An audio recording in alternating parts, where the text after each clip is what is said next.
हाँ तो साथियों नमस्कार, स्वागत है आप सभी का बिहार बोर्ड एकेडमी पे। और उम्मीद है कि आप लोग स्वस्थ और मस्त होंगे और आगामी बिहार बोर्ड की तैयारी आप लोग बेहतरीन तरीके से अच्छे से कर रहे होंगे। तो आइए आज के सेशन में हम लोग पढ़ने वाले हैं क्लास 10th का जो गोधूली भाग है, गोधूली भाग 2 हिंदी, उसका पहला चैप्टर आज हम लोग पढ़ने वाले हैं। बाबा साहेब भीमराव अम्बेडकर का जो लिखित है के द्वारा जो लिखा गया है। तो वीडियो के अंत तक बने रहिएगा और चैनल पर नए हैं तो चैनल को ज़रूर सब्सक्राइब कर लीजिएगा। मैं बता दूं ये चैनल बिहार बोर्ड को पूर्ण रूप से समर्पित है। तो जो भी छात्र बिहार बोर्ड की तैयारी कर रहे हैं 2026 की, वो अधिक से अधिक संख्या पे इस चैनल पे जुड़कर अधिक से अधिक संख्या में अपने बिहार बोर्ड की तैयारी को बेहतर करें, है ना। तो आइए हम लोग सबसे पहले भीमराव अम्बेडकर साहब के बारे में कुछ पढ़ेंगे और उसके बाद इसके द्वारा जो कहानी लिखा गया है उसको हम लोग पढ़ेंगे। कहता बाबा साहेब भीमराव अम्बेडकर का जन्म जो हुआ था वो 14 अप्रैल 1891 ईस्वी में महू मध्य प्रदेश में एक दलित परिवार में हुआ था। मानव मुक्ति के पुरोधा बाबा साहेब अपने समय के सबसे सुपठित जनों में से जाने जाते थे, है ना। मानव मुक्ति के जो पुरोधा हैं इनको अपने समय के सबसे सुपठित लोगों में जाना जाता था इनको। प्राथमिक शिक्षा के बाद बड़ौदा नरेश के प्रोत्साहन पर उच्चतर शिक्षा के लिए ये न्यूयॉर्क चले गए, यानी न्यूयॉर्क अमेरिका। फिर वहाँ से लंदन यानी इंग्लैंड निकल गए और उन्होंने संस्कृत का धार्मिक, पौराणिक और पूरा वैदिक वाङ्मय अनुवाद के जरिए पढ़ा और ऐतिहासिक सामाजिक क्षेत्र में अनेक मौलिक स्थापनाएं प्रस्तुत की, है ना।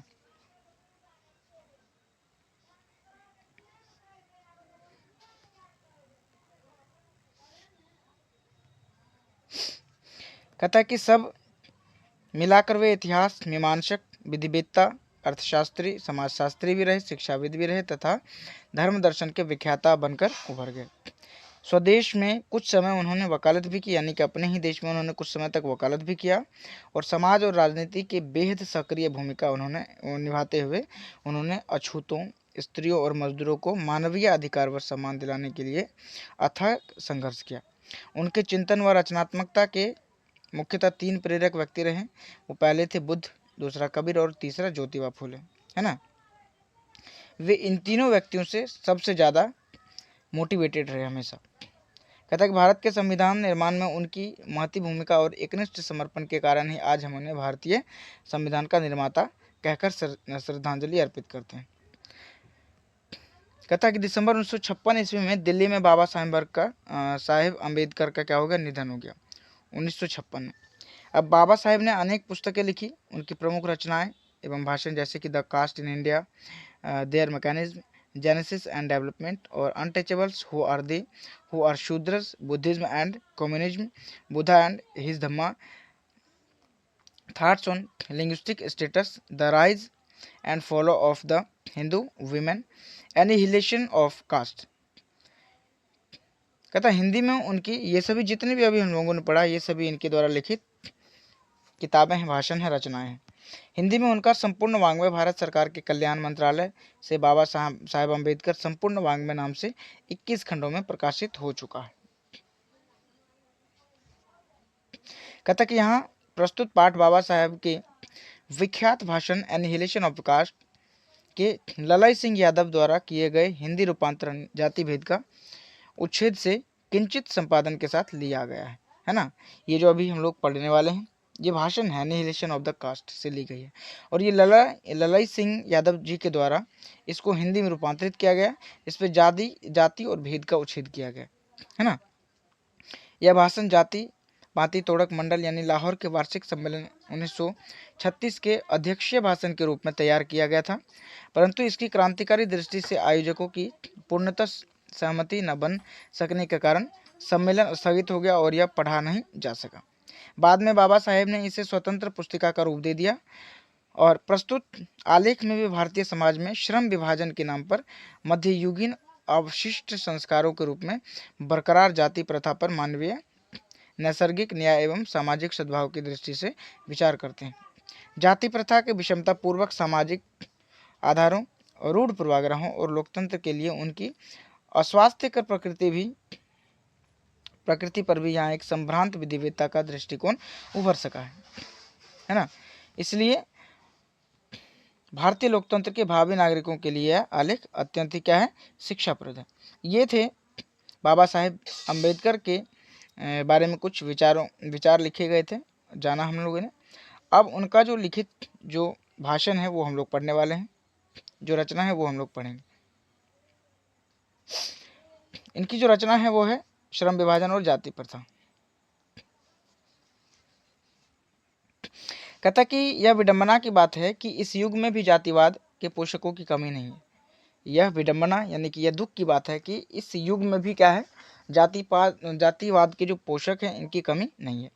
इसके पोषक कई आधारों पर इसका समर्थन करते हैं। समर्थन का एक आधार यह कहा जाता है कि आधुनिक सभ्य समाज कार्यकुशलता के लिए श्रम विभाजन को आवश्यक मानता है, और चूंकि जाति प्रथा भी श्रम विभाजन का एक दूसरा रूप है, इसलिए इसमें कोई बुराई नहीं है। इस तर्क के संबंध में पहली बात तो यह है, यही आपत्तिजनक है कि जाति प्रथा श्रम विभाजन के साथ साथ श्रमिक विभाजन का भी रूप लेती है। बात कहता है कि जाति प्रथा श्रम विभाजन के साथ साथ क्या करता है कि श्रमिक विभाजन का भी रूप ले लेता है। श्रम विभाजन निश्चय ही सभ्य समाज की आवश्यकता है ना। श्रम विभाजन क्या है, निश्चय ही सभ्य समाज की क्या आवश्यकता है, परंतु किसी भी सभ्य समाज में श्रम विभाजन की व्यवस्था श्रमिकों के विभिन्न वर्गों में अस्वाभाविक विभाजन नहीं करती है। कहते हैं कि भारत की जाति प्रथा की एक विशेषता यह है कि श्रमिकों का अस्वाभाविक विभाजन नहीं हो सकता, नहीं करती, बल्कि विभाजित वर्गों को एक दूसरे की अपेक्षा ऊंच नीच भी करार दे देती है ना। कि भारत की जाति प्रथा की एक विशेषता यह भी रही है कि यह श्रमिकों का विभाजन नहीं करती है, बल्कि विभाजित वर्गों को एक दूसरे की अपेक्षा ऊंच नीच भी करार दे देती है, जो कि विश्व के किसी भी समाज में नहीं पाया जाता। जाति प्रथा को यदि श्रम विभाजन मान लिया जाए तो वह स्वाभाविक विभाजन नहीं है, क्योंकि यह मनुष्य की रुचि पर क्या है, आधारित नहीं होता। कुशल व्यक्ति या सक्षम श्रमिक समाज का निर्माण करने के लिए यह आवश्यक है कि हम व्यक्तियों की क्षमता इस सीमा तक विकसित करें जिससे वह अपने पेशा या कार्य का चुनाव स्वयं कर सके। इस सिद्धांत के विपरीत जाति प्रथा का दूषित सिद्धांत यह है कि इससे मनुष्य के प्रशिक्षण अथवा उसकी निजी क्षमता का विचार किए बिना दूसरे ही दृष्टिकोण जैसे कि माता पिता के सामाजिक स्तर के अनुसार पहले से ही अर्थात यानी गर्भधारण के समय से ही मनुष्य का पेशा निर्धारित कर दिया जाता है। आज के समाज में क्या होता है दोस्तों कि जो ऊंचे जाति है, जो नीची जाति है, उनका पेशा क्या करा जाता है, जन्म के समय से ही निर्धारित कर दी जाती है। जाति प्रथा पेशे का दोषपूर्ण पूर्व निर्धारण ही नहीं करती, बल्कि मनुष्य को जीवन भर के लिए एक पेशे से बांध भी देती है। भले ही पेशा अनुपयुक्त या अपर्याप्त होने के कारण वह भूखों मर जाए, आधुनिक युग में यह स्थिति प्राय आती है, क्योंकि उद्योग धंधों को प्रक्रिया व तकनीक में निरंतर विकास और कभी कभी अकस्मात परिवर्तन हो जाता है, जिसके कारण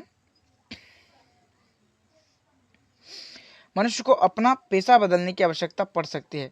यदि प्रतिकूल परिस्थिति में भी मनुष्य को अपना पेशा बदलने की स्वतंत्रता हो तो इसके लिए भूखों मरने के अलावा क्या चारा रह जाता है ना, क्या ही चारा रह जाता है। हिंदू धर्म की जाति प्रथा किसी भी व्यक्ति को ऐसा पेशा चुनने की अनुमति नहीं देता है जो उसका पैतृक पेशा न हो, भले ही वह उसमें पारंगत हो। इस प्रकार पेशा परिवर्तन की अनुमति न देकर जाति प्रथा भारत में बेरोजगारी का एक क्या है, प्रमुख और प्रत्यक्ष कारण बन चुकी है।